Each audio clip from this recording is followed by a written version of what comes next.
Good day, everyone. Before we start our Biblia Lasal, let us first start with our opening prayer headed by our sister Daniela Calara. All together we say, in the name of the Father, and of the Son, and of the Holy Spirit.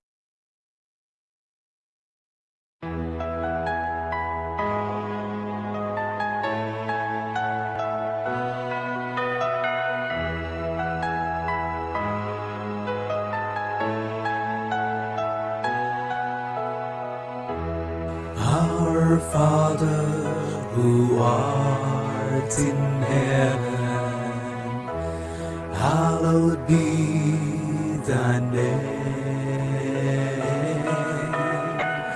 Thy kingdom come, thy will be done, on earth as it is in heaven. Give us this day our daily bread, and forgive us our trespasses, as we forgive those who trespass against us.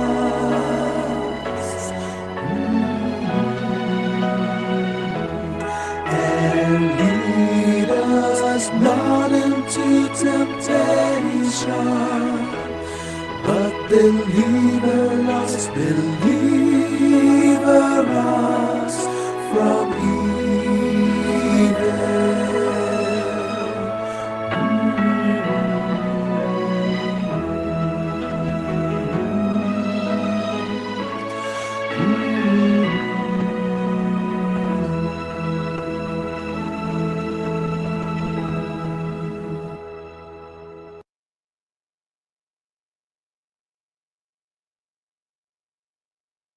Let us now start our Come Holy Spirit prayer.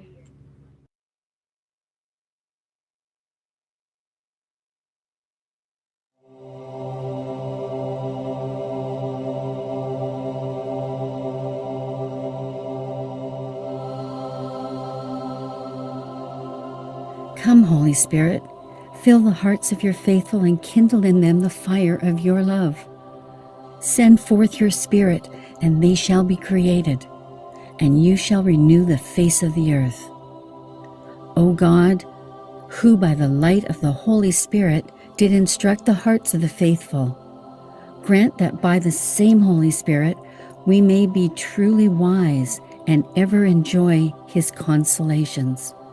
Through Christ our Lord. Amen.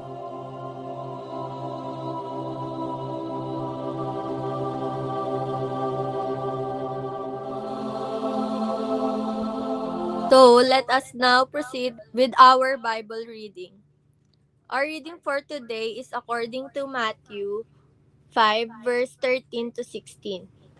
Jesus said to his disciples, "You are the salt of the earth, but if salt loses its taste, with what can it be seasoned? It is no longer good for anything, but be thrown out and trampled underfoot. You are the light of the world. A city set on a mountain cannot be hidden. Nor do they light a lamp and then put it under a bushel basket. It is set on a lampstand, where it gives light to all in the house. Just so, your light must shine before others, that they may see your good deeds and glorify your heavenly Father." Let us have a minute to reflect upon the Gospel reading before we continue with our sharing.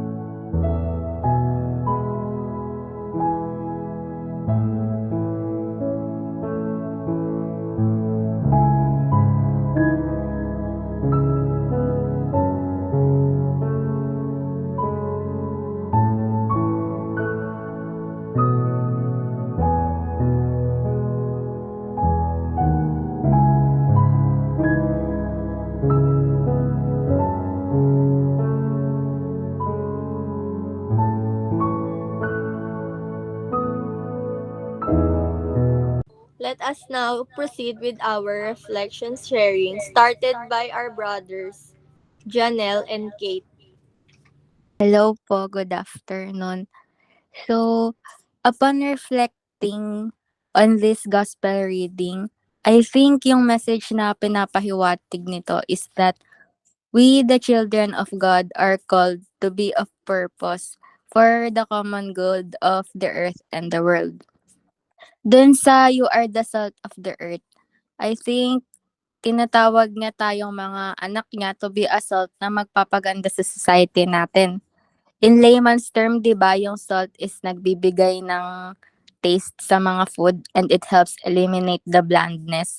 So, I think we people as a salt, we are tasked to put taste in the earth by giving meaning or importance to the society through having a hand in making it na makatao and makatarungan po.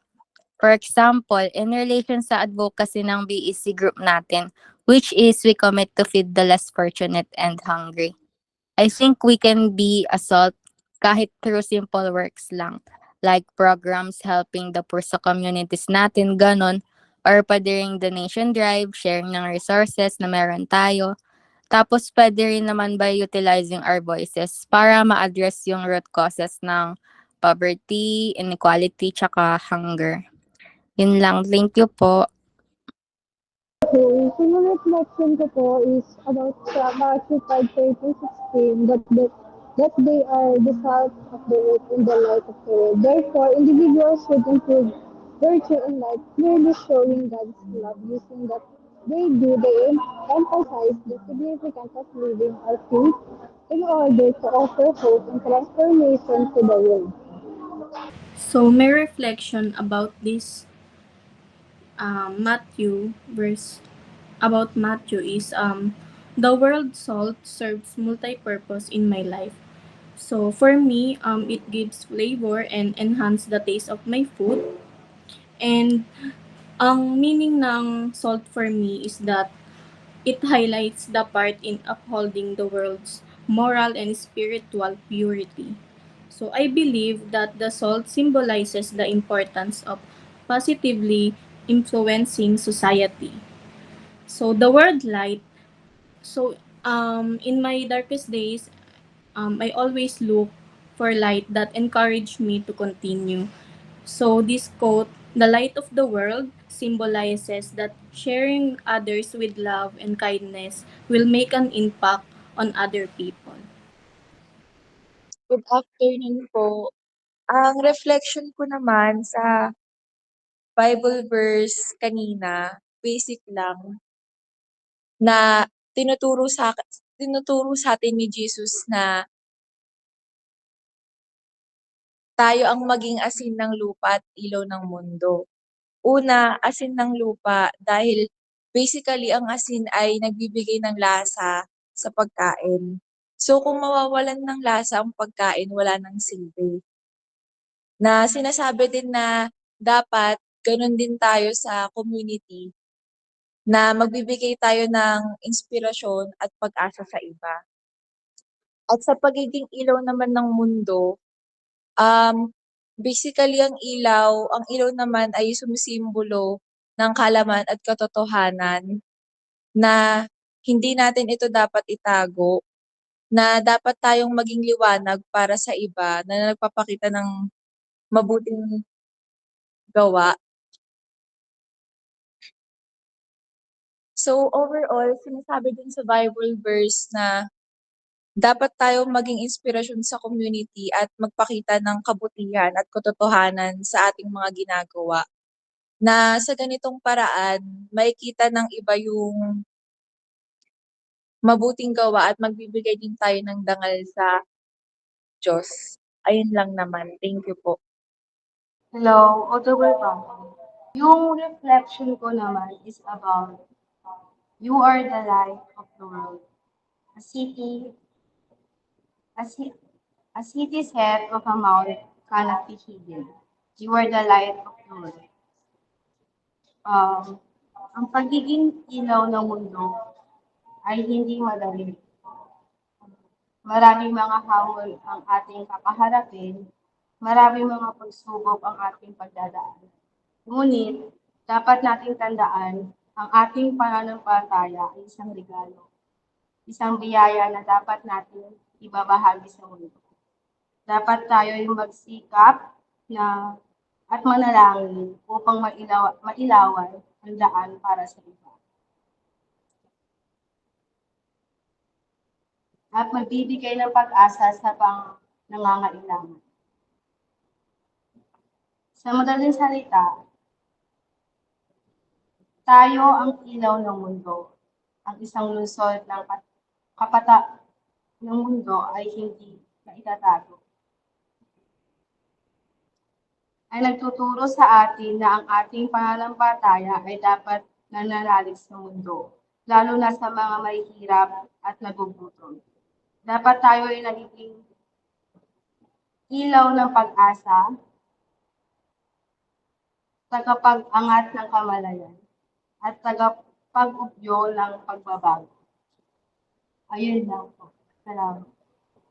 So, yung reflection ko po is, syempre, almost the same lang with the rest. So, yun lang, yun din, asin ng lupa and ilaw ng mundo. So, ang pagkakaintindi ko sa verse na to is, parang gusto tayong, since si Jesus ang nagsabi nun, parang gusto niya din syempre na maging katulad natin siya. Which is, yun naman talaga dapat and yung tinuturo ni God sa atin. So, parang yun nga, gusto niya tayo maging katulad niya and gusto niya ipakita natin to dun sa mga taong napapaligiran natin, which is yung community natin, katulad ng sinabi ni Danny. So, ayun lang naman. And naniniwala si Jesus and si God na kapag naging salt and light tayo katulad niya, and yun yung makakapagbigay ng influence and impact sa mga napapaligiran natin. And gusto niya yung influence na yun is maging positive. So, ito yung ginawa niyang analogy para mas maintindihan natin. Yun lang naman. Thank you. So, yung reflection ko naman is nakafocus sa verse 14.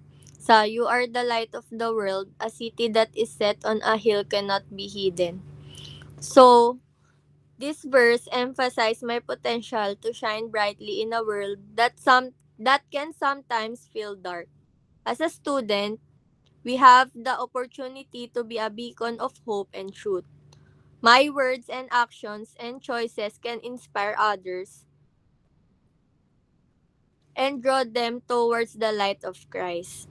Embrace our role as a light and let our faith guide us in all that we do. To end this session, let us now proceed to our closing prayer, headed by our brother, Kyla Eunice Rojas. All together say, in the name of the Father, the Son, and the Holy Spirit. Heavenly Father, we come before you with grateful heart, thanking you for the opportunity to serve those in need as we reflect on your world in Matthew 15:36. We recognize that we are called to be the salt of the earth and the light of the world. Lord, help us to embody this truth in our service. May we preserving first in the need of those who are hungry, offering not just physical nourishment but also spiritual sustenance that come from knowing you. Let your actions speak loudly, shining your light in the darkness of despair and hopelessness. May our heart be filled with passion, and may our hearts to be ready to serve. Help us to be instruments of your love, bringing hope and healing to those who are suffering. As we go, remember us that serving the least of these, we are serving you.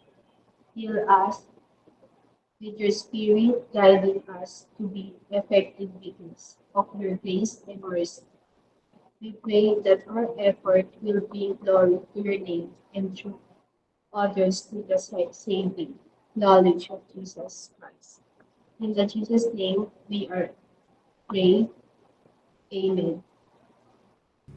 Thank you, everyone. Thank you for sharing your reflections for our session today. Have a nice day.